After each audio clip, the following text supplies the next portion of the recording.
बिस्मिल्लाहिर्रहमानिर्रहीम। अस्सलामुअलैकुम। आज का हमारा टॉपिक है प्रोनाउन। ये पार्ट्स ऑफ स्पीच में से दूसरा पार्ट है और नाउन्स के बाद हमें प्रोनाउंस का मुताला करना चाहिए ताकि एक सीरीज में चलें तो हमें इंग्लिश ग्रामर की जो समझ बूझ वो बेहतर हो जाएगी हमारी। तो सबसे पहले हम इसकी डेफिनेशन करते हैं। What is a pronoun? Pronoun होता क्या है? A word that is used in place of a noun. Pronoun ऐसा वर्ड होता है, ऐसा लफ्ज होता है जो कि हम किसी नाउन की जगह पर इस्तेमाल करते हैं या नाउन की बजाय इस्तेमाल करते हैं। यानी नाउन को हम हटाकर उसकी जगह पे जो वर्ड यूज करते हैं उसको हम प्रोनाउन बोलते हैं। देखिए, ये मैंने 4 सेंटेंसेस लिखे हैं। Ali is my brother, Ali gets up early, Ali walks in the morning, Ali respects his elders. Repetition से बचने के लिए ये नाउन है ना अली, इसकी जगह पर हम ही लिख देते हैं। अली की जगह पर हमने क्या लिख दिया? ही। और अली को यहां से हमने रिमूव कर दिया। अब ये जो हमारा हमने यूज किया वर्ड ही, ये यूज किया नाउन अली की जगह पर। तो नाउन की जगह पे जो भी वर्ड हम इस्तेमाल करते हैं उसको क्या बोलते हैं? प्रोनाउन बोलते हैं। तो मतलब यहां पर ही जो है ना वो क्या होगा? प्रोनाउन होगा। इसी तरह जितने भी वर्ड्स हम यूज करते हैं नाउन्स को रिमूव करके उनकी जगह पे वो हमारे इंग्लिश में प्रोनाउंस होंगे। हाँ जी, अब हम करते हैं स्टडी प्रोनाउंस का। ये पर्सन टेबल है। First person, second person, third person. ये जो पहला कॉलम है ये सब्जेक्टिव या नॉमिनेटिव केसेस को बोलते हैं। हर पर्सन का अलग-अलग। ये वाला जो कॉलम है दोनों, इन दोनों कॉलम्स को बोलते हैं पजेसिव केस। पहले कॉलम को बोलते हैं पजेसिव एडजेक्टिव्स। एडजेक्टिव्स क्यों बोलते हैं? क्योंकि जब भी आप ये वाले कॉलम में से कोई भी प्रोनाउन यूज करेंगे तो इसके फौरन बाद आपको नाउन यूज करना पड़ेगा। और जब ये वर्ड्स नाउन के बारे में कुछ उसके मीनिंग में इजाफा करेंगे तो इनका फंक्शन एडजेक्टिव का हो जाएगा। है ये बेसिकली प्रोनाउंस, लेकिन क्योंकि काम एडजेक्टिव का करते हैं जहां भी यूज होते हैं, इसे इनको कहते हैं पजेसिव एडजेक्टिव्स। और ये वाला जो कॉलम है ये भी पजेसिव केस, लेकिन ये प्रोनाउंस के तौर पर ही काम करेंगे और ये इनके बाद किसी नाउन का आना लाजमी नहीं है। नाउन नहीं आता इनके बाद। अब ये वाला जो कॉलम है ये है ऑब्जेक्टिव या एक्यूजेटिव केसेस को बोलते हैं। पर्सन्स का है। अब इंडिविजुअल, अब हर एक पर्सन के बारे में ज्यादा पढ़ते हैं। सबसे पहले फर्स्ट पर्सन, उसमें 2 हैं, आई और वी। जब एक बंदा अपने आप को, चाहे वो मेल हो या फीमेल हो, अपने आप को रेफर करें तो वो क्या यूज करते हैं? आई, यानी सिंगुलर है। आई का जो पजेसिव एडजेक्टिव वो है माई। इसके बाद नाउन इस्तेमाल करते हैं हम, माई पेन, माई बैग। अब इसी चीज को अगर हम माई का यूज फर्ज करें नहीं करते, बजाय ये कहने के दिस इज माई बैग, तो हम कह सकते हैं दिस बैग इज माइन। और आई का ऑब्जेक्टिव या एक्यूजेटिव केस है मी, यानी ये फिक्रे के ऑब्जेक्ट के तौर पे ही इस्तेमाल होंगे। ऑब्जेक्ट क्या होता है कि वर्ब के बाद आता है, वर्ब के बाद ऑब्जेक्ट आता है। अब फर्स्ट पर्सन प्लूरल, प्लूरल क्या होता है? 2 या 2 से ज्यादा। जब 2 या 2 से ज्यादा अशखास अपने बारे में बात करना चाहेंगे तो इंग्लिश में वो क्या बोलेंगे? वी नॉमिनेटिव या सब्जेक्टिव केस है, फिक्रे के सब्जेक्ट के तौर पे यूज होता है। इसका पजेसिव एडजेक्टिव है आवर, जिसके बाद नाउन लगाना पड़ेगा। Our house, our bike. और पजेसिव प्रोनाउन इसका वी का क्या है? Ours. This bike is ours, ये बाइक हमारी है। और ऑब्जेक्टिव केस वी का क्या है? अस। ये आप वर्ब के बाद यूज करते हैं। ही हेट्स अस। अब ये था जी फर्स्ट पर्सन। अब है सेकंड पर्सन। सेकंड पर्सन एक ही है, यू। यू सिंगुलर भी है, प्लूरल भी है। अगर आपने सेकंड पर्सन होता कौन है? आपके साथ जो भी आपके पास हाजिर होता है, आपके अलावा एक शख्स हो या ज्यादा हो। एक को भी आप यू ही बोलते हैं इंग्लिश में, और ज्यादा के लिए भी यू ही यूज होता है। इसलिए यू सिंगुलर भी है, प्लूरल भी है। और ये सब्जेक्टिव केस है। इसका पॉसेसिव एडजेक्टिव केस है your. Your friend, your vehicle, your bag. Possessive pronoun इसका यू का yours. This bike is yours, this house is yours. और यू का जो ऑब्जेक्ट के तौर पे केस इस्तेमाल होता है, शक्ल इस्तेमाल होती है, वो भी यू ही है।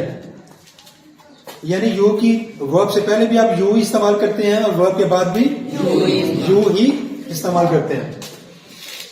अब बात करते हैं थर्ड पर्सन की। ही, ये सिंगुलर है यानी वाहद के लिए इस्तेमाल होता है, और मस्कुलन है, मुजक्कर के लिए इस्तेमाल होता है, वाहद के लिए। सिंगुलर मस्कुलन। ही सब्जेक्टिव केस है, आप वर्ब से पहले यूज करते हैं इसको। इसके पॉसेसिव एडजेक्टिव केस है his. His car, his chair. इसका पॉसेसिव प्रोनाउन भी हिज है।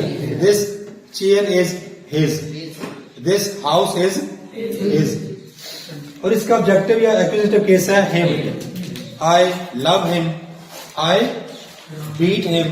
ठीक है, तो वर्ब के बाद इसका ही की जो ऑब्जेक्टिव केस है ना, वो है हिम।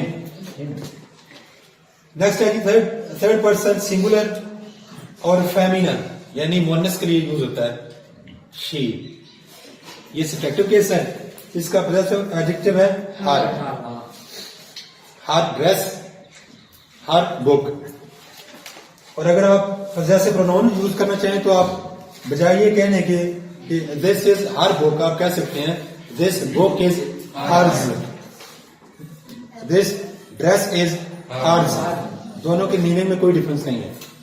अगर आप कहें दिस इज हर बुक, ये उसकी किताब है, या this book is hers, meaning का डिफरेंस कोई नहीं है।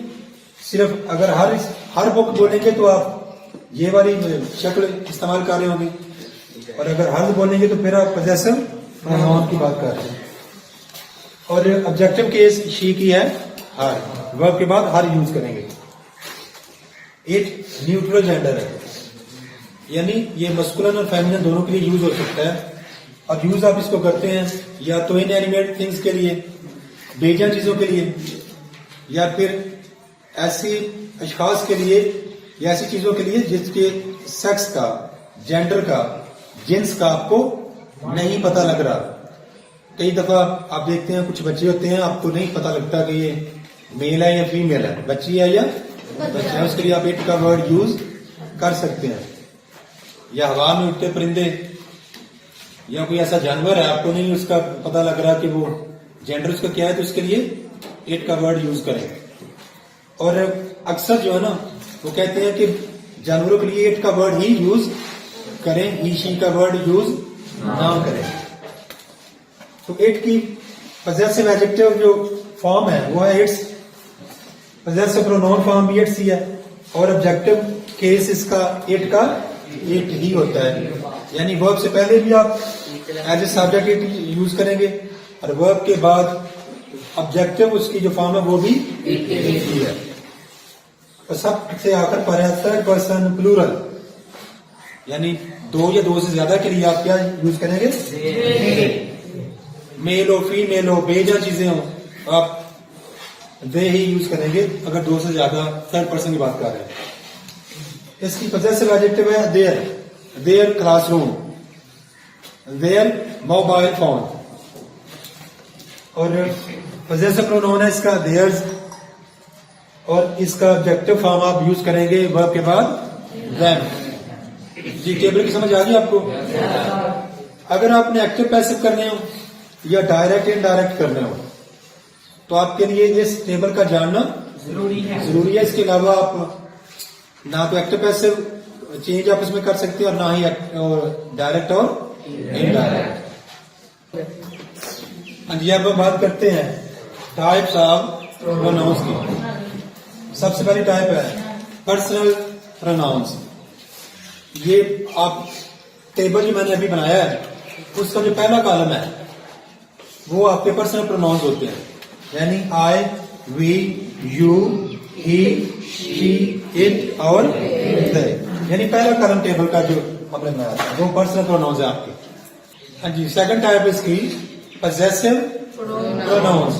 पजेसिव प्रोनाउंस जो टेबल आपने बनाया था उसमें जो दरमियान वाले दोनों कॉलम्स थे, यानी पजेसिव एडजेक्टिव्स और पजेसिव प्रोनाउंस वाले जो कॉलम थे वो सारे आपने पजेसिव प्रोनाउंस में शुमार करने होते हैं। यानी पजेसिव एडजेक्टिव्स थे my, our, your, his, her, its और देयर, जबकि पजेसिव प्रोनाउंस जो थे वो थे माय का माइन, आवर का आवर्स, योर का योर्स, हिज का हिज, हर का हर्ज, इट्स का इट्स और देयर का देयर्स। तो ये पजेसिव एडजेक्टिव्स और पजेसिव प्रोनाउंस ये सारे आपने पजेसिव प्रोनाउंस की टाइप में शामिल करने होते हैं। थर्ड टाइप प्रोनाउंस की है रिफ्लेक्सिव प्रोनाउंस। इसकी सबसे आसान निशानी यह है कि इनके बाद या तो सेल्फ होगा लिखा हुआ या सेल्व्स। कोई भी प्रोनाउन होगा और उसके बाद सेल्फ या सेल्फ लिखा नजर आएगा।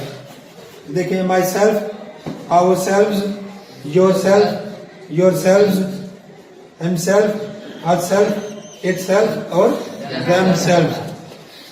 यही इंग्लिश में आपके रिफ्लेक्सिव प्रोनाउंस है, ये जो मैंने लिखे हुए हैं।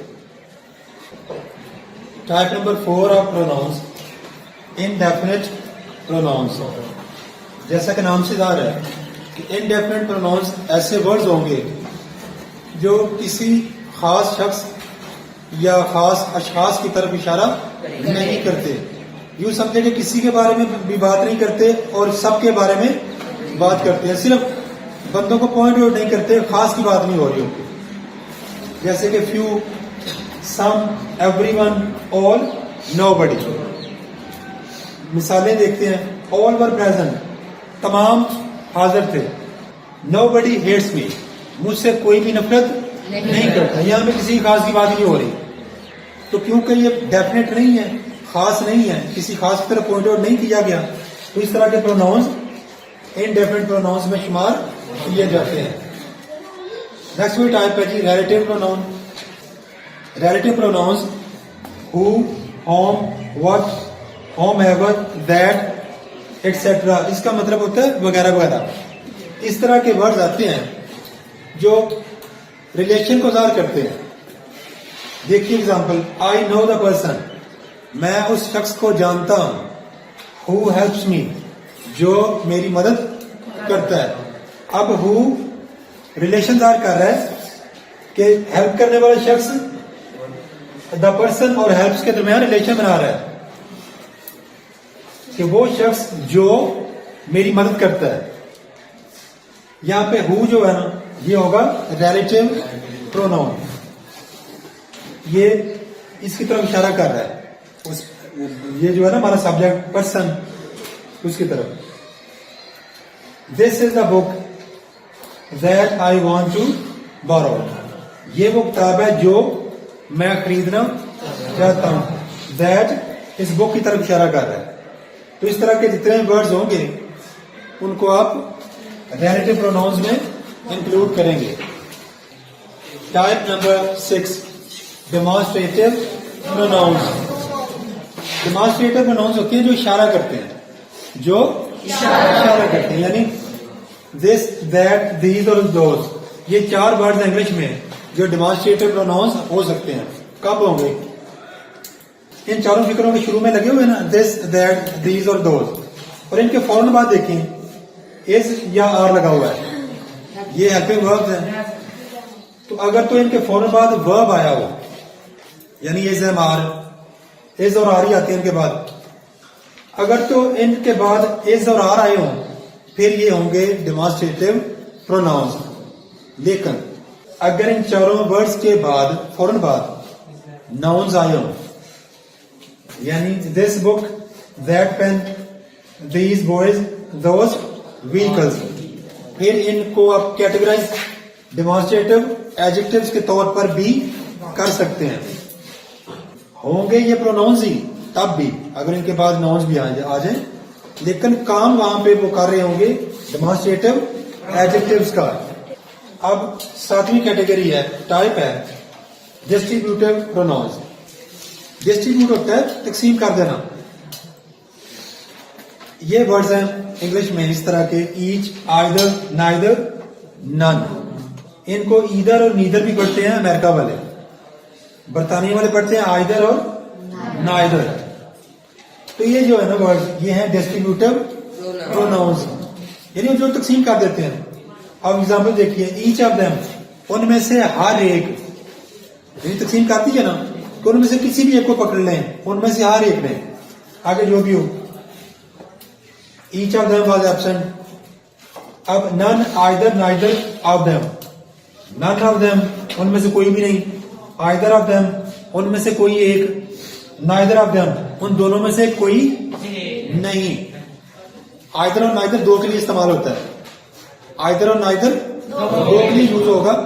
जब ज्यादा के लिए आपने यूज करना तो फिर नन का वर्ड इस्तेमाल करना। दो की बात कर रहे हैं कि दोनों में से कोई नहीं था, फिर आप कहेंगे नाइदर ऑफ देम, दोनों में से कोई नहीं। अगर दोनों में से एक, तो फिर आप कहेंगे either of them was present, उनमें से कोई एक हाजिर था।